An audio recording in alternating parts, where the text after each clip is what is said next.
Three, two, one. Gentlemen, start your engines.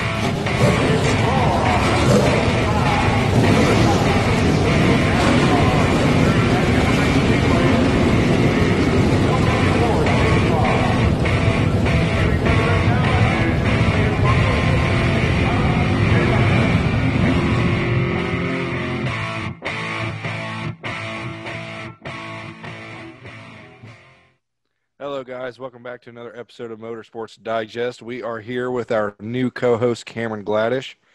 It's glad to have you on the show and for the future of Motorsports Digest.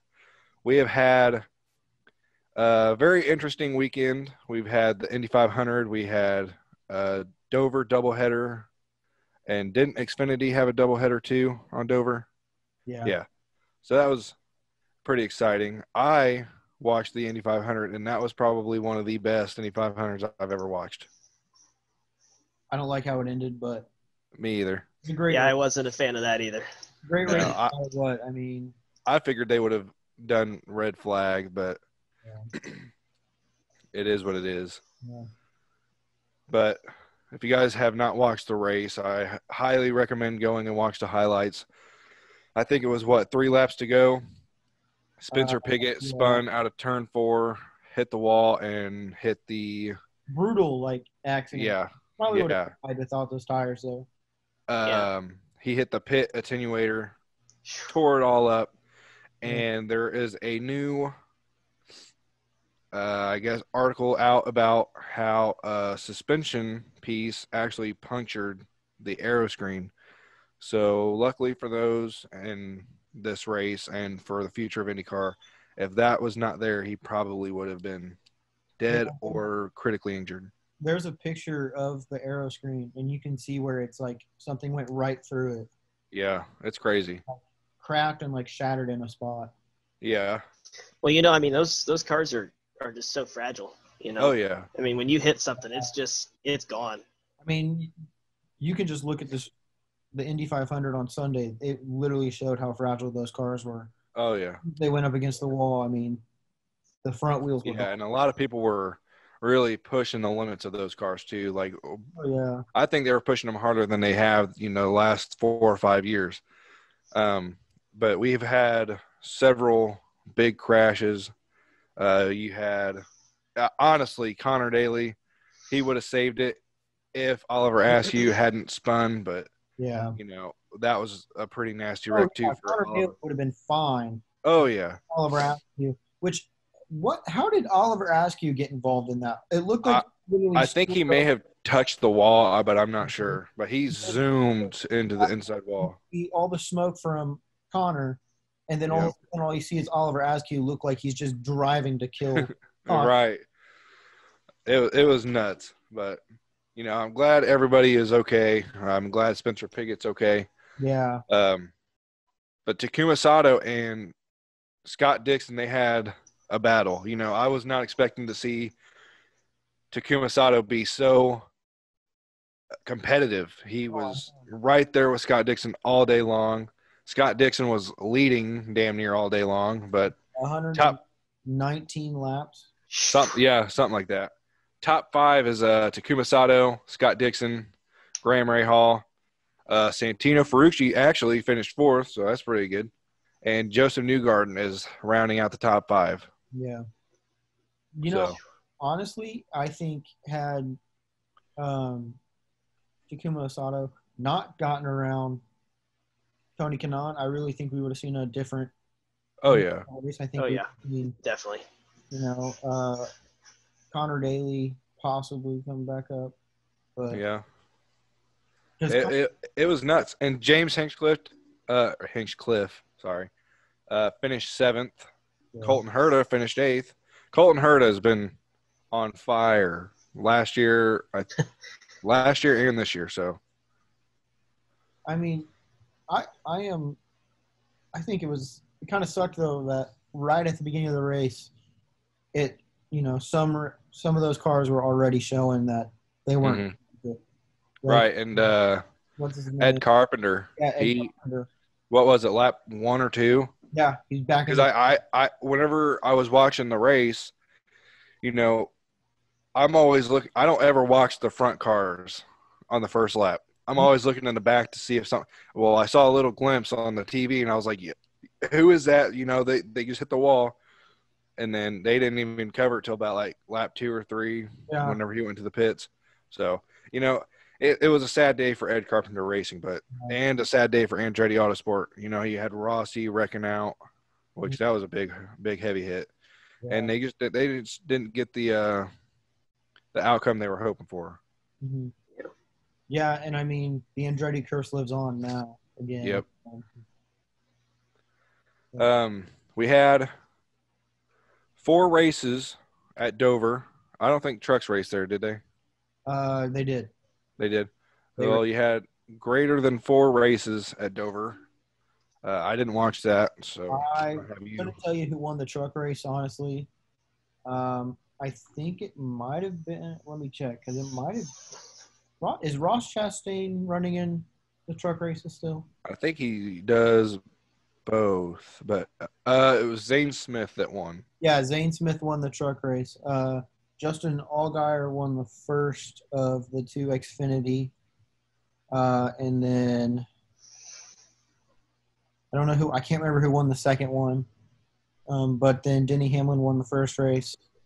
I mean, a sweep of the first race. Yeah. And then Kevin Harvick of a sweep of the second race. It was just Which I am very excited to see them go head to head for this championship. Yeah. And, you know, you and I have talked about this since the first episode. It's Hamlin's year If now. we can get more, It's Hamlin's year.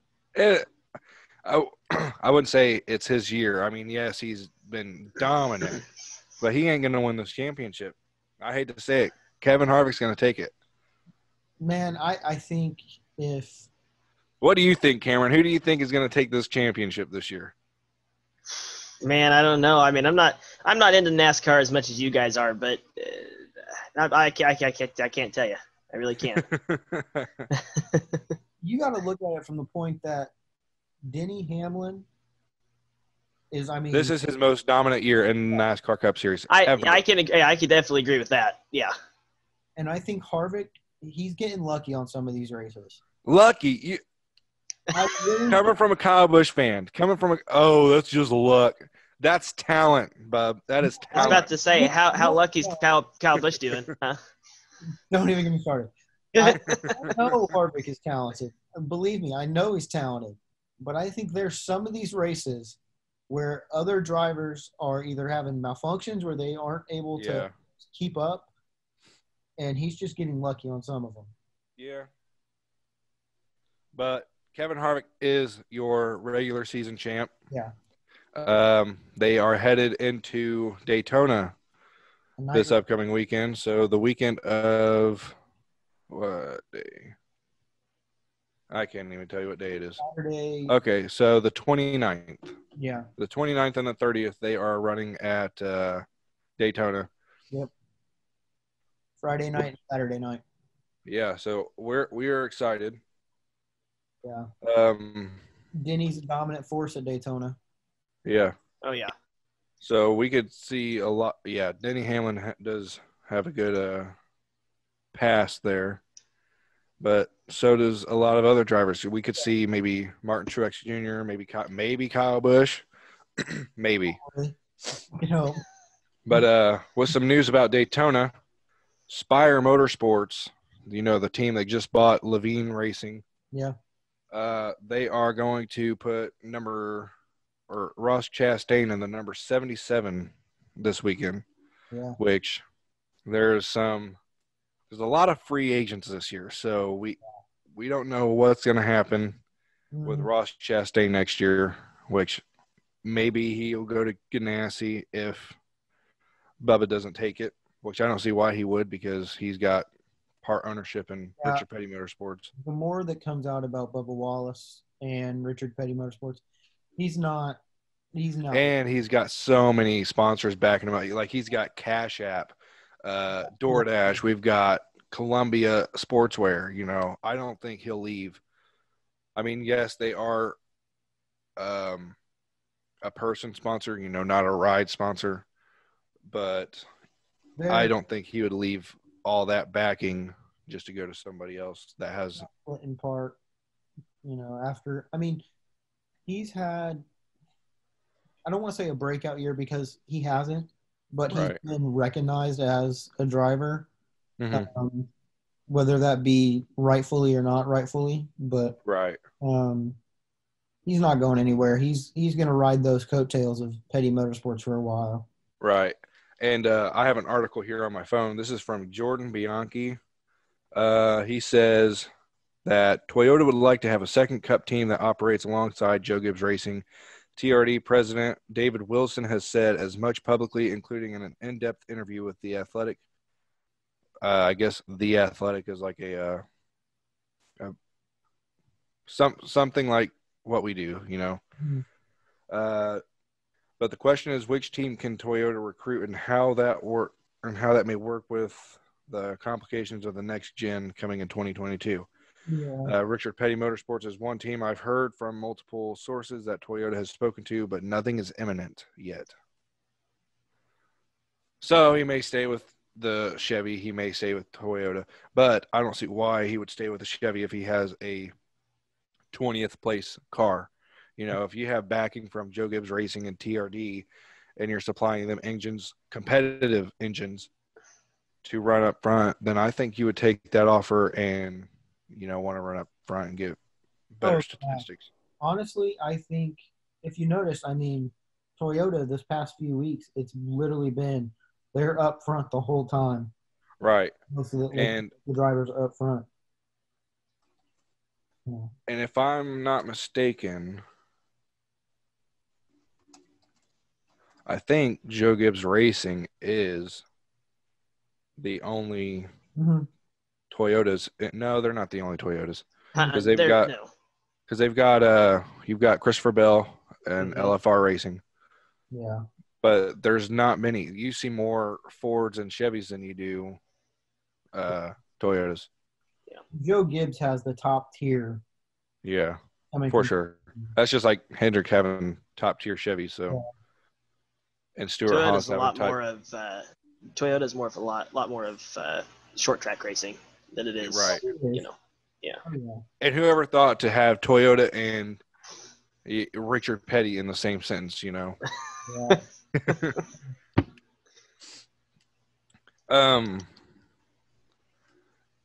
This weekend was a big weekend for USAC. Cameron Gladish's friend, Cody Swanson. I'm going to let you get into that since he's your friend, and he just had a good weekend, so I'm proud of him. Can't wait to have him on the show soon. Yeah, I'm really excited to finally really get to sit down and talk to him about his whole career with you guys, and hopefully, get a lot of people to see what he's all about and stuff like that. But I do want to start out with not USAC, actually. I want to start out with the Indy Pro 2000 series. Cody Swanson had his debut race this weekend on Friday. It was announced on August 20th that he will be racing in Indy Pro 2000 for Legacy Autosports on Friday night at Lucas Oil Raceway. And he'd also be running the Silver Crown car for Nolan Racing. He just completely dominated the Indy Pro 2000 race. For his first time out there, he took the lead lap on lap 40, and he just led the rest of the race. And out of how many laps? It was out of 90 laps. So this dude led 50 laps. Yeah, he did. And it was really, for him and his family, it was really emotional, because if you look at the pictures and the interview after the race, he was just so overwhelmed, because Right. Cody has been looking for an opportunity like this forever. I mean, he's 32 years old. He's been racing Silver Crown and midgets and sprint cars forever. Right. And I'm just so surprised, after being a 5-time Silver Crown champion, and 5 times in a row as well, 5 years in a row, nobody from any kind of racing series has picked him up. If I was somebody from NASCAR or IndyCar, I would have picked him up 10 years ago. Right. when he was 22. You know what I'm saying? That's just such a big shocker to me. Right. But yeah, congratulations to him on his debut, winning his debut race. That's just a huge accomplishment, and I definitely see next year he's going places next year. Oh, for sure. Oh yeah, he's going to be running a lot of stuff next year, and he's really got his career just started this year. It jump started. Mm-hmm. So moving on to USAC though, that night he also raced a Silver Crown car. He ran the majority of the race. He got the pole, and he led I think about half the race, and then I can't remember exactly what happened, but I know that he popped one of his tires or something like that. Ended up having to go to the back. Halfway through the race, he made it back up to, I think he finished 10th. But his brother Tanner Swanson actually ended up winning the Silver Crown race. Really? So yeah, he actually became one of the winningest drivers in USAC Silver Crown Series. So he was labeled that this weekend. So congratulations to Tanner as well.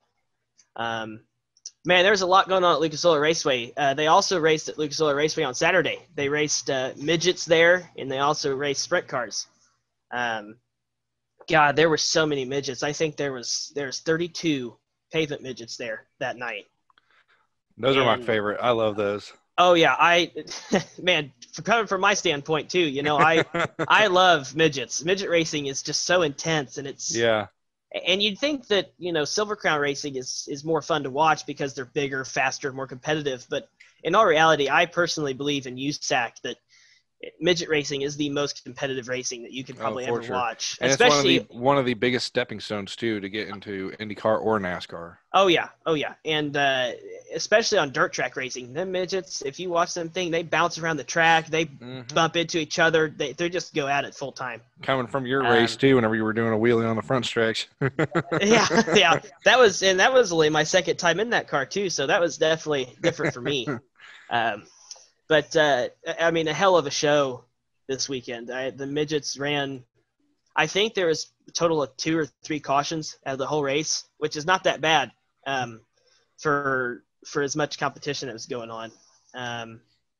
I do believe once again Cody Swanson had he was either on the pole or he started second, but I do know he started in the front row, led a good amount of laps, and then good old Bobby Santos just came charging up front. He passed like 2 people at once. He came out of turn, I think it was turn 2, and he just went right by second and first place, and he took the lead. And Bobby Santos did come out on top, winning the midget feature at Lucas Oil Raceway. Moving on to the sprint car race that night, Cody Swanson, once again, got the pole. I do believe he actually led I can't remember how many laps it was. I don't remember how many laps it was, but I do know that he did lead all laps, and he won the sprint car race that night. So didn't win the Silver Crown race at Lucas Oil. Won the Indy Pro, won the sprint car race. I mean, if you had, if I were him and I had to pick either, the Indy Pro or the Silver Crown, I'd be going Indy Pro all the way. I'd be going to Indy Pro for sure. I mean, that's like way before anybody really knew who. I mean, obviously people knew Oliver Askew. I have a picture of him whenever he won his Indy Pro 2000 race. I think in 2015. I don't know. I have a picture of it, but I'm sitting there with his tire autographed by him, my dad holding his trophy, and this dude is so down to earth. He's just sitting there giving us his hats and all of – I don't know if you guys just heard a ding-dong, but don't worry. But I've got his race win hats, like the dude is so down to earth, and it's so crazy how they progress from sport to sport. Like you've got the Pro Mazda 2000s, Indy Lights, and then you got IndyCar. But there's a stepping stone before the Indy Pro 2000 that I can't think of. Yeah. I mean, in all reality, if Cody goes full-time Indy Pro, and also earlier in this year, he actually got a ride with ARCA as well. Oh, really? Yeah, he was sponsored by Fatheads Eyewear. Yep. And he ran an ARCA car. I think he finished for his first time. I think he finished 6th or something like that. So, I mean, I'm pretty sure he's probably moving on to Indy Pro and even maybe the ARCA series as well. So he's really got some stuff, he's got some stuff coming up. I could definitely see him possibly doing something really big. Oh, for sure. In the next few years here. Definitely not last but not least. Surprisingly, we ran the Hoosier 100 this weekend. Last year was supposed to be the last year of the Hoosier 100 because the Indiana State Fairgrounds just said, hey, you guys don't get a big enough crowd anymore. We're canceling this race. This will be your last time. Make it a good one. And it was a good one. But, with the unfortunate events of this year, COVID-19 really just tore racing apart. I mean, we didn't even start racing until almost, halfway through the year. And I do believe that they brought this race back because people wanted to watch racing, and if they were going to do it, this would probably be the best one because everybody knows about the Hoosier 100 if you live in Indiana. I mean, it used to be one of the biggest races of the year for Hoosiers. But anyways, it was the 65th running. Surprisingly, let's go to Kyle Larson here for a minute. Yeah. Hasn't been in a Silver Crown car since 2010. It's been 10 years since he's been in the Silver Crown car. The guy completely dominated the entire race. And I'm going to add on that.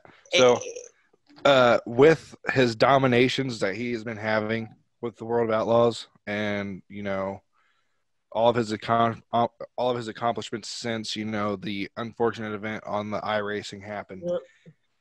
Tony Stewart, Clint Boyer is a free agent right now.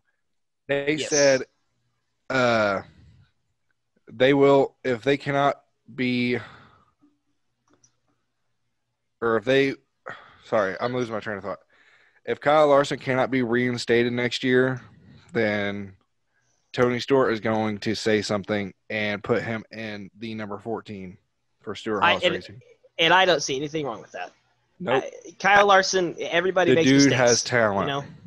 Oh my God, he has ungodly talent. I mean, he got kicked out of NASCAR, comes back to the World Outlaw Series, and just wrecks people. I mean, that's crazy. I mean, he really showed people. He handed them their ass. I mean, really. As soon as he for sure back into World of Outlaws, it was over. He's coming. Well, exactly. Whenever I heard that he was going back into, I was like, is he even allowed?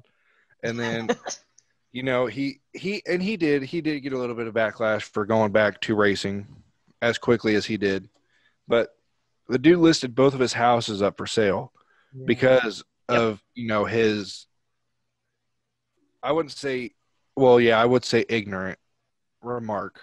Yeah. But he's apologized. He's done his time. He's done his course with NASCAR to be reinstated, and he's still indefinitely suspended.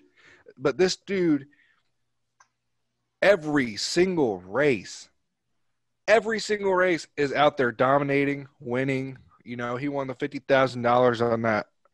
I don't remember the race it was called, and that's what sparked Tony Stewart's remarks. They said, hey, if you can't reinstate him, then I'm going to do something about it. Mm-hmm. And I mean, Clint Boyer with Stewart-Haas Racing, but Boyer's coming to the end of his time. He's not competitive. I'm not going to say that he's not competitive. He runs up front. When was his last win? I don't exactly. Nobody remembers because it hasn't been in years. I can't even remember. Yeah, he's not competitive. No, I mean, I love the dude. He would be a great analyst. He's good for the sport. He's what makes NASCAR. he does. It's just He does the commentating. He does all the analyst stuff, but he still loves to run that car. yep. And I don't blame Stuart Haas for keeping him for so long. And it ain't even like that. No, But they've got other rides up that are free agents. and they've already NASCAR announced that they are looking into Kyle Larson's case and to see, has he completed everything? Is he ready to come back to the sport? Is that going to be next year? Right. Or is that going to be something that they're going to announce that he's allowed to come back for 2022 with the next gen car? Yeah. Right. It's just. But I mean, I think the guy deserves a lot more than what he's been given. Oh yeah. He's definitely done his time. He's done his time. He's done more than his time. And all that stuff. Oh yeah. Having to sell. And he's proved himself too. And having to get rid of 2 houses because of your pay cut. You're not earning. You're earning money in the world of Outlaws by winning, but that is his self-funded team. He's funding that himself with his money. And he's having to sell these properties because he can't afford to keep on per go because he doesn't have the backing money from NASCAR. Yeah. Yeah. But just to brag on him a little bit more here, they respotted after his initial qualifying. And keep this in mind, his qualifying time was the fastest single lap turn in a quarter of a century. He did so good. The dude is he's a god. But they actually reslotted him in the 22nd spot. That's just the way, pill draws, stuff like that, inversions. But he went from 22nd to 4th place in the first 9 laps. That's ridiculous. And after that, the race is over. We all knew who was going to win and all that stuff. But unfortunately for Cody, there was an accident in turn 2. No, I'm sorry, turn 4, not turn 2. There were 3 cars involved. His car, somebody's car, I can't remember what his last name is, but somebody's car was inside the guardrail. All were uninjured, fortunately, believe it or not. But I'm going to have Garrett put up a picture for you here too, just to show there was a picture of when it all right before it happened. There's a car all the way in the air. You see the yellow number 20, just the tires are just digging into the dirt. And Cody's about to roll 4 or 5 times down the backstretch. And these guys just went for a ride on Sunday. I'm glad everybody's okay. Right. Luckily, nobody was hurt. And especially with you driving and your experience, there's not a lot of room. So whenever you're flipping, you're beating and banging off everything. And last weekend I had my first ride. I don't know if I told you guys that, but we were at Circus City Speedway, and unfortunately in the heat race, I finished 1 spot behind where I had to finish to make the feature. But I started first in the B main. Fortunately, I led the majority of the B main, but I ended up we tapped tires with somebody, and it pushed me back to 3rd. But I made the feature. I started 2nd to last. I was in the race for about 4 or 5 laps. Had a yellow. We got back to racing. We come around turn 2. I don't even remember what happened. I jumped somebody's left rear tire, and all I can remember is I could just remember I can feel myself like I was flying, you know? Yeah. And I swear I rolled That's 5-6 so times. crazy. And all you can remember really is when you're spinning and you can just see a light, Mhm. and it's just a spinning light. And every time I hit something, I was getting ready too. I was like, I'm going to hit the wall here in a minute, and it's going to stop me, and it's going to hurt really bad. So I just braced myself. I grabbed onto my seat belts, and I was like, just hit the wall already. Just hit it. Like, I'm ready. Well, I never hit the wall. I landed on my head, so I was sitting upside down for a minute. But I mean, it's scary. And Oh, for sure. the funny thing about it is that if I had a spare car, I would have got right back in that car, and I would have went right back out there. And people look at me like I'm crazy. It's like, what? Why would you put yourself back in that kind of position? And I'm like, man, it's racing. I mean, that's what Right. it is. That's what racing's about, you know. For sure. You're not on But the edge, if you're not on the edge of death, then you're not racing. exactly, that's right. That's right. But no, like I said, glad everybody's okay. Unfortunately, after that, there was another accident in the exact same spot that all that happened. Really? Yeah, somebody was actually severely injured as well. His name's Oof. John Heidenrich. He's still in the hospital today. I do believe he broke a few bones in his eye right here. Also broke his Ooh. cheekbone. I mean, he was hurt pretty bad. Damn. But he's still kicking. He's alive. That's the good news. I do believe somebody said earlier today on Facebook that he is getting better. Good. They just have to keep him because of the broken bones in Right. his face. Prayers to him and his family. Yeah, definitely. Hoping a speedy recovery. Godspeed to him. Yes. That's one of the risks that you take whenever you're out there doing what you love. Oh yeah. Oh yeah. You got a picture of that wreck, Garrett? That's what I'm looking for right now. Here, let me see if I can. You guys go ahead and talk there for a minute. I'll get that picture to you. Alrighty. Well, for IndyCar, we have a doubleheader coming up next weekend. It's I don't want to mispronounce it. The Bomarito Automotive Group 250. 3 p.m. on Saturday and 3 p.m. on Sunday. They're going to be racing at Gateway.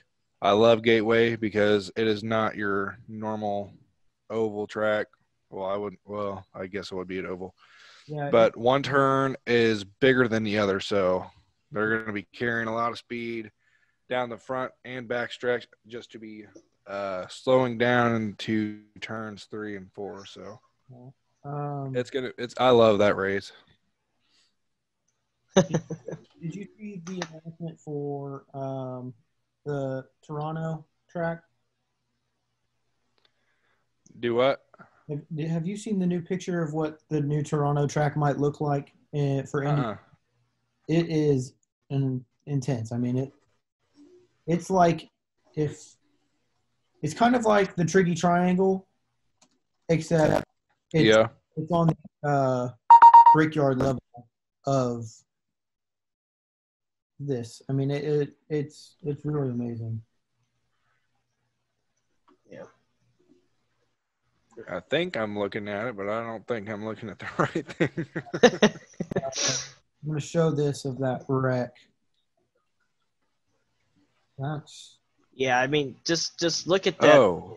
Look at that car in the air. I mean, that is just Shout out to Left Turn something Media. like that is death defying right there. Right. I mean, if I was in that car, I would be praying for my life. I mean, I'm sitting there staring at Cody's car down there. And if you're in the car like that, you could really tell how high you are. I mean, to look at the picture, you think, well, that's not really that high. But when you're in the car, I mean, that's like I'm going to hit the ground hard. Right. Especially in a sitting position too. And you can already see Cody's been hit in the back I mean, he's been hit a few times already. I can't tell if I can't remember if he flipped before that or if that's just the beginning of it, but you could see the left rear and the left front tire just digging into that dirt. And shout out to Left Turn Media for that picture. That is shout out to Left Turn. I mean, they get pictures like this all the time. They really try to show the action. of the racing is what they do. Yeah. Looks And then like, I do believe the two cars that are coming around the corner right there, I do believe those are the other two cars that were in the accident, because I do believe that they hit Cody. I don't think they really have anywhere to go. But that's it right there. I mean, that's scary. that looks like that's right after Cody flipped, because I mean you can't even see a wheel or a tire. Looks like he's going to flip another time. Yeah. Yeah. Man, that's nuts.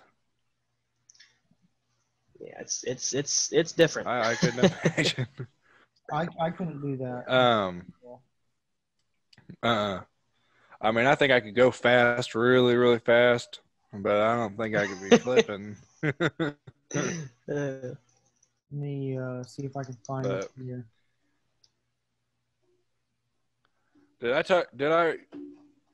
Whenever we were talking before the show, or was it in the show whenever I was talking about Denny Hamlin's venture? Was that before or after That was before. we started? Yeah, that was before. Well, I'm going to go ahead and cover this now.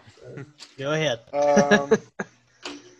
So, if you guys don't know, Bubba Wallace owns, he has partial ownership of Richard Petty Motorsports.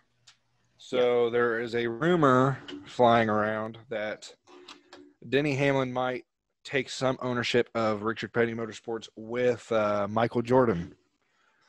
And with the team looking to join Toyota next year, this could be big. So I definitely think it might. I don't know how many people already know about it, but I think it would probably come as quite a shocker. Oh, for to sure. Some people. Some people would be like, Michael Jordan, why is he involved in this? I think it's great. I love it. I mean, that's awesome. I love it. Yeah. I just want to see, the King and his team succeed, like whenever they had AJ Allmendinger on it. Oh, yeah. But these last couple years with Bubba, or even before that, they just weren't, they weren't contenders. No, not at all. But the thing is, Bubba, he has potential, but he's a driver, but he's not a driver for Petty. Yeah. I mean, I hate to say it like that, but, I'm not going to say that they're underfunded or low budget team, because I don't know. I don't know. I mean, they are a one-car team, so that gives you more room to put more money into a car or several chassis. Yeah. But, looking at like 2-car teams, 3, 4-car teams, they have – he's just not there. He's a driver. He's a good driver, but I just don't think he's going to be a driver for Petty next year. But with all this rumors and shit coming out, we could see him come out on top or next year in a Toyota. Especially if he's in a TRD car. I mean, he's going to be backed by Joe Gibbs. So, yeah. It's just all these things. Oh, and Corey LaJoie announced that he's not returning to the team he's with. Yeah, he's not returning to Go Fast Racing. Yeah. Which I don't know I don't know why. That's what I want to know, because it was just so out of the blue. So out of the blue. All the comments that Jenny said, he doesn't have the car. He doesn't right. And Yeah. I don't know if it was a sponsorship deal because, Tim Beans, racers for Trump or whatever, the Patriots. I don't know if it was because, a political issue, maybe he's just like, oh, well, I don't like having the backlash of running a Trump car. In which that very well could be. I mean, I'm sure he gets some backlash from Bubba Wallace. I'll be honest with you. I'm not surprised if Bubba Wallace has probably said some things to him. Right. And Well, I would hope Bubba Wallace would know that that's not Corey LaJoie's fault, that it's a team sponsor, not a Right. sponsor. Oh yeah. It makes me real sad that politics were even brought into racing. I mean, that's not the point of our sport at all. I mean, it's really not. Especially with everything that's been going on this year, it's really got to stay out of it.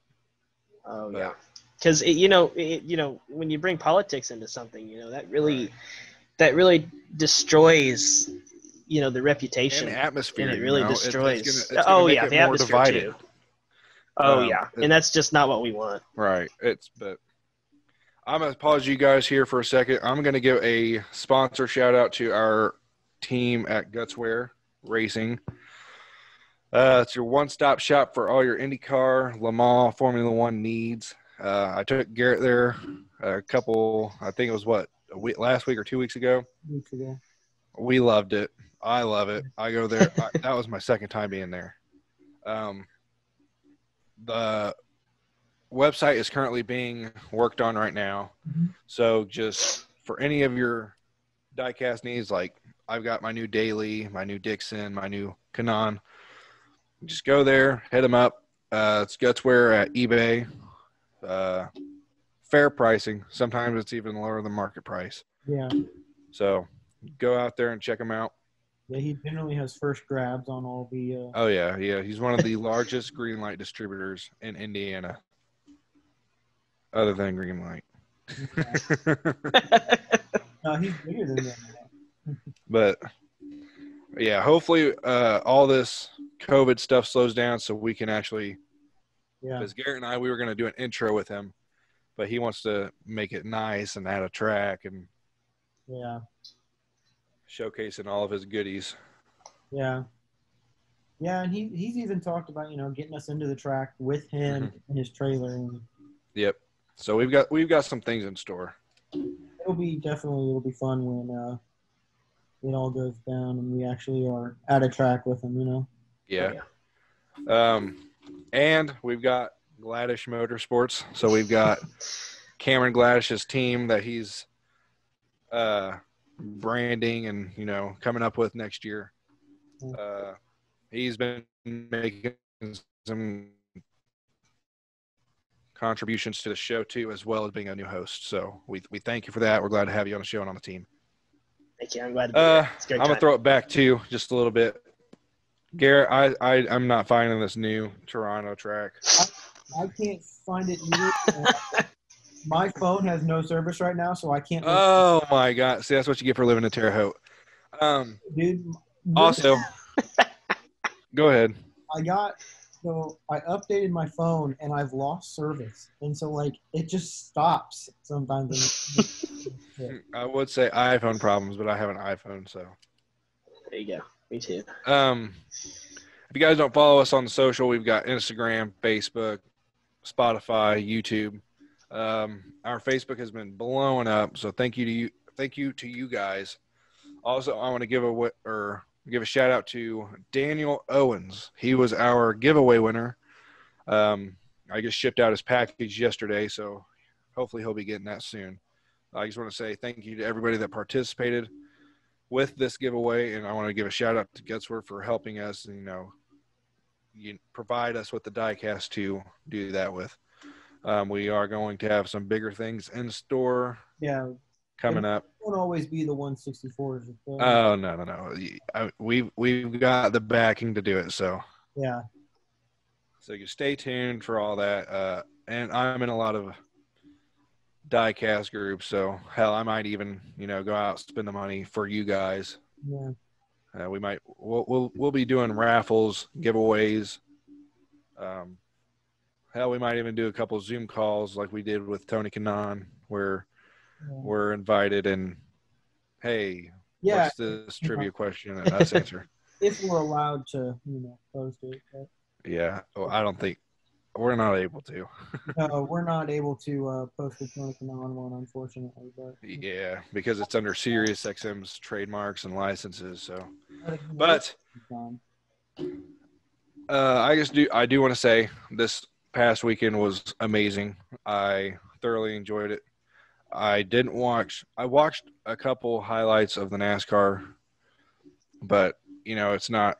You don't get the same joy as watching the whole race like I did with Indy 500.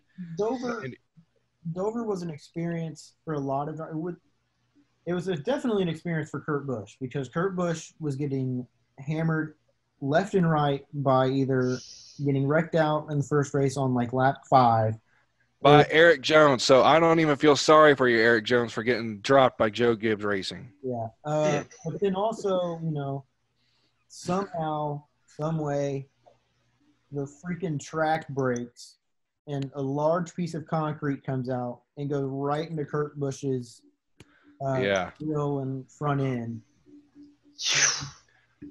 Which during the race, Garrett texted me. He goes, "The track broke." I bet that was a little confusing. It's like, what? Even who was commentating? Earnhardt was commentating, and he goes, "Did a piece of the track just come up?" Because there's a cameraman focused on it, and they put it into slow-mo because they couldn't tell at first. But they're like, "Yep, that's a piece of concrete that came out right there, right in front of Kurt Busch." That's nuts. Did it was because of another car though, right? It wasn't. I honestly think it was just wear and tear because that's a concrete track. Yeah. Yeah. And I think it was because they were talking. They said these cars, at Dover have 2 G's of force pushing down on that hood, and I think it's ridiculous. And Dover is the most rewarding track too. You can simply fly into the corner, and because of the banking and the way that the turn is, you can overdrive your car into there and be fine. Yeah. So I love Dover as a track. I absolutely love Dover. That's one of my favorite tracks next to, the Brickyard or yeah. I got the pleasure of I was working this past week, and I think it was like the very beginning of the week when they started practicing for the Indy 500 and stuff. I was at work, and this guy walked in with a helmet. And I just kind of looked at him. He had long hair. It was kind of wavy a little bit. He had his sunglasses on, and I just kind of looked at him for a second. And he was starting to walk to the elevator because I was like, it's nobody, right? Probably just a crew chief or something, Well, the more I thought about it, I looked back, and I was like, I got to go stop this guy. So I went over there. I stuck my hand in the elevator because the door was about to shut. And I looked at him and I said, "Are you Dario Franchitti?" He looked at me and he said, "Yeah." And I said, "Oh my God, no way!" I got to meet Dario Franchitti the past week because he was staying at our hotel for the Indy 500. So that's I thought awesome. That was like I was at the airport and just super subtle. I see this guy with a big old bag just chilling behind me. I was like, big ass bag, who cares? Well, then he's sitting right behind me, and I'm sitting on the edge. So the seats are kind of like back to back. So I'm sitting on the edge on the outside. So I'm looking, and I'm waiting in the terminal. So I look over and I see Team Penske. I was like, who the hell?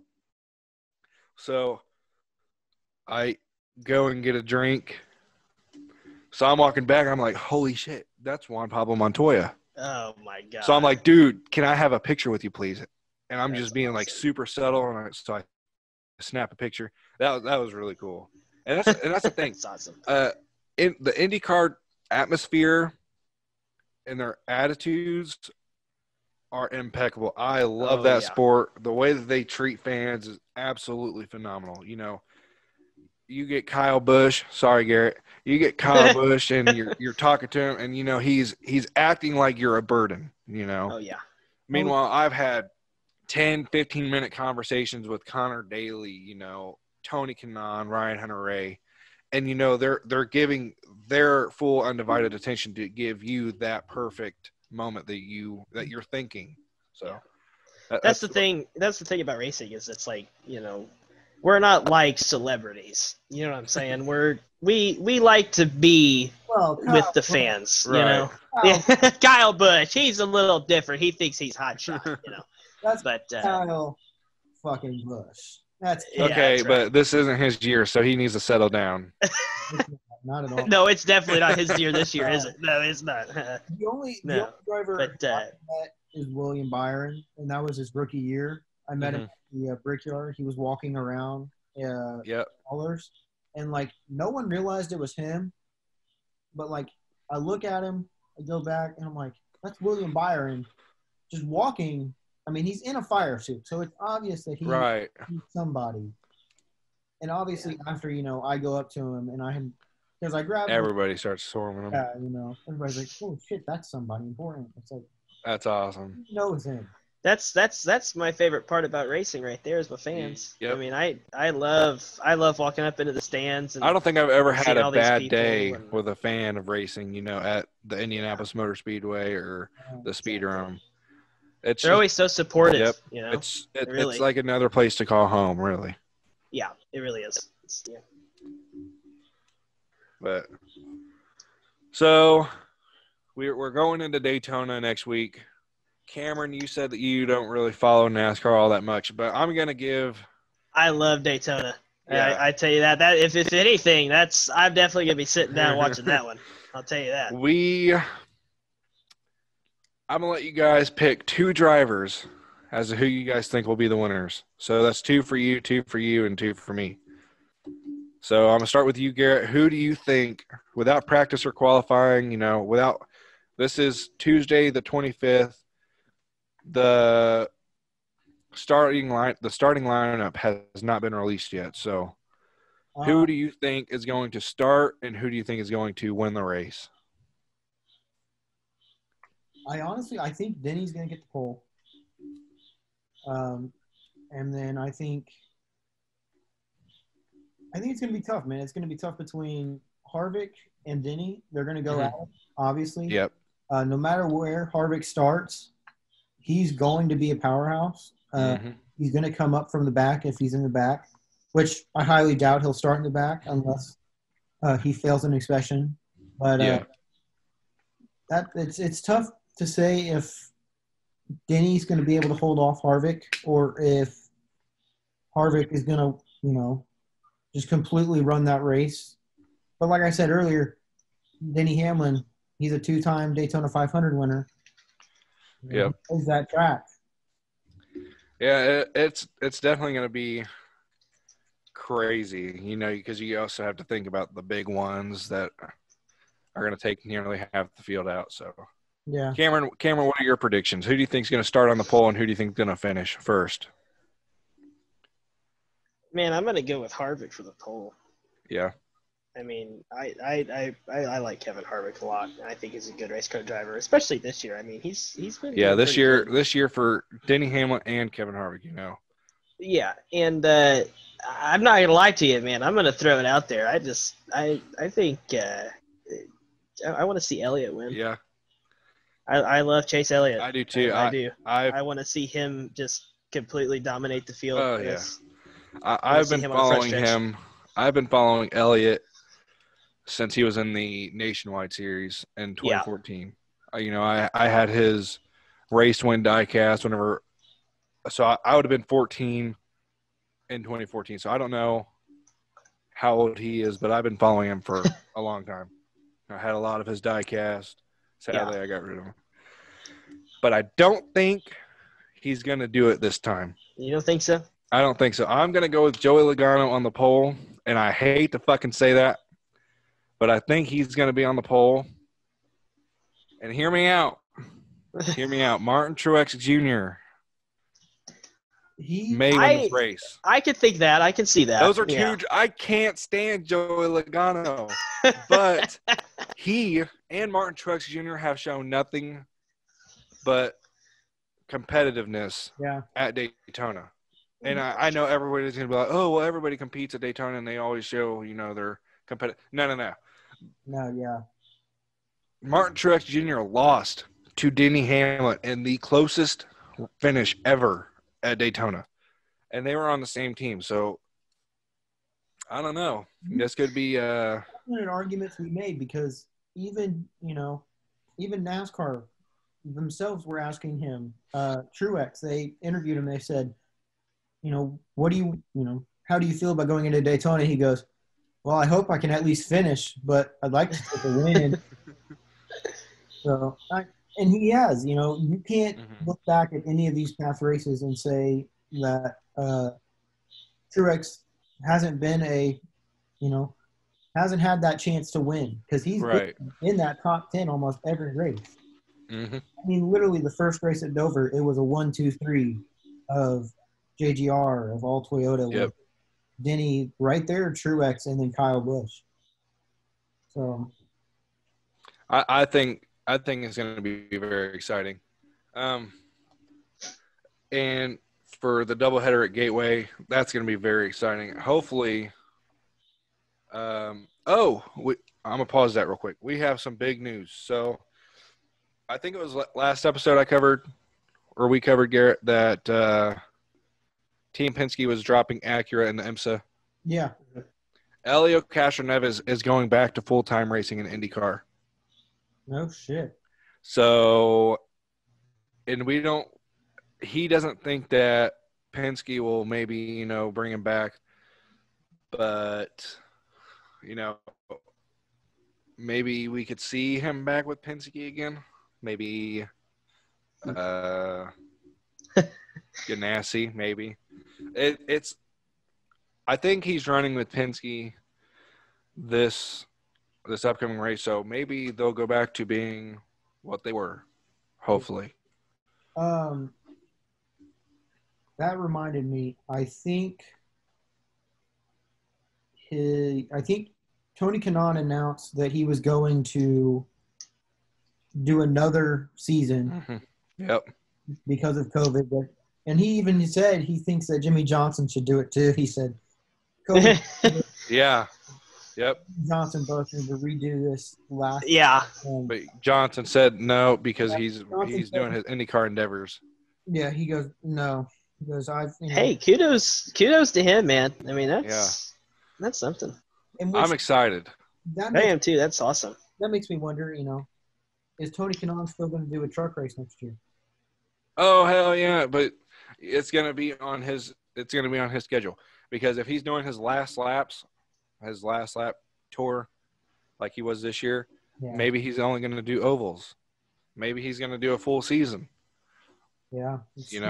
I don't know how them guys do road courses. I mean, I can't even imagine. I'm just so used to an oval, man. I love oval racing, especially short track oval racing. But Scott Dixon, he made it look easy, man, when he was here in Indy and he ran that road course.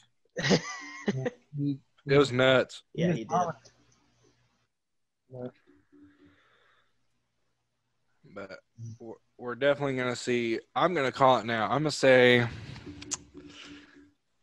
Graham Rahal showed a lot of speed, a lot of good things this past – he showed that potential to win the 500. He finished third.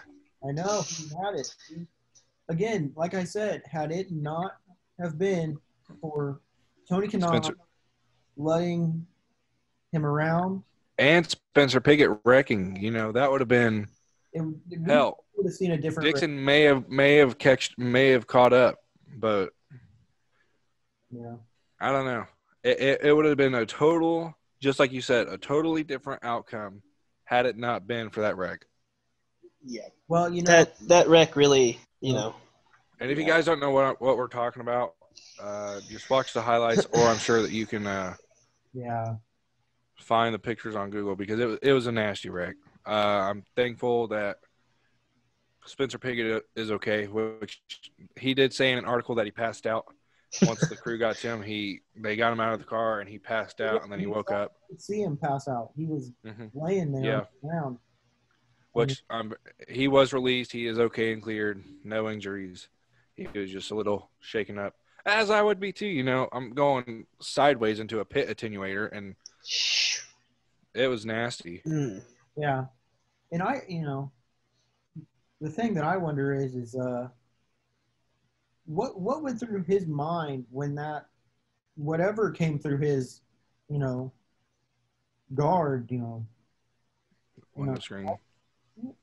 What could be going through your brain at that moment, you know? Because if you, I'd be praying. I mean, I would just be praying hard. I would do what Jimmy Johnson always does. I'd brace for impact and just close my eyes. Yeah. I mean, what? There's nothing you can do. You're spinning out of control. You know, you just came off a corner going 225, 230, almost and double you're zooming into one of the walls in the middle of a track sideways. Yeah. So I'd be sitting there saying, "Gene, don't take me yet, man. Don't take me yet. I just keep me here a little bit longer." it was nuts. I was watching it. I was like, I even yelled. My mom was like, what? Because I went to her house to watch the race. I ain't got cable. Shit, I'm too broke for that. But yeah, I watched it with Madison, and it was yeah. As soon as I saw it happen, I was like, "You have to watch this." I was like, "I know you're not into racing, but you have to watch." Yeah, it. that's like my very first race. My very first Indy 500 I went to. I think it was 2014, something like that. 2014 or 2015. I think it was 2015. And Sebastian, I was sitting in stand J, so that was kind of, well, no, I wasn't sit. I was sitting right in front of the pit entrance under the canopy, and I'm watching with my buddy. We are looking at turn 4, and we just see Sebastian Saavedra smoke the wall. And after all the clashing and banging has stopped, he's rolling to the entrance of pit road and then just stops. And I'm looking at his helmet because I'm like, man, that was nasty. And it's just dropping like this. So it gives you a whole different perspective whenever you see something like that happen. Like you see NASCAR wrecks, you're like, oh, okay, you know, they're fine. Besides the Ryan Newman wreck this year. Yeah. But having an open cockpit, you know, going 230, 240. Oh yeah. Around a track and coming to a dead stop, it's nuts how much safety and how much the track crew, the safety teams do for them just to make sure everything's safe. Yeah. I mean, I wasn't even going 220, and when I was over on my head and they flipped me back over, my head, I mean, everybody was worried about me because my head, I was just sitting there like the wind was completely knocked out of me. And I was just sitting there, I was like, oh my God. It's crazy. Yeah. But I mean, what can you do other than, you know, sit there and pray? Yeah. Or brace for it. Yeah. Brace for it, yeah. You got to do both at the same time. Yeah. Dear God, keep me alive here. Yeah. Well, do you guys have anything else to add? No. I got one thing. If you guys live in the state of Indiana, you guys aren't doing anything this weekend, head over to Logansport, Indiana, US 24 Speedway. Come watch some D2 midgets and Kenyan midgets sling some mud. Yeah. I'm running in it this weekend. I'll be there. So yeah, go watch Cameron race. Probably win because that's what he does best. Go up there, you know, support him, support your local dirt track. We are in the process of having stickers made, so once we get that running, we'll give a couple to Cameron, and I think we're only going to sell them for maybe.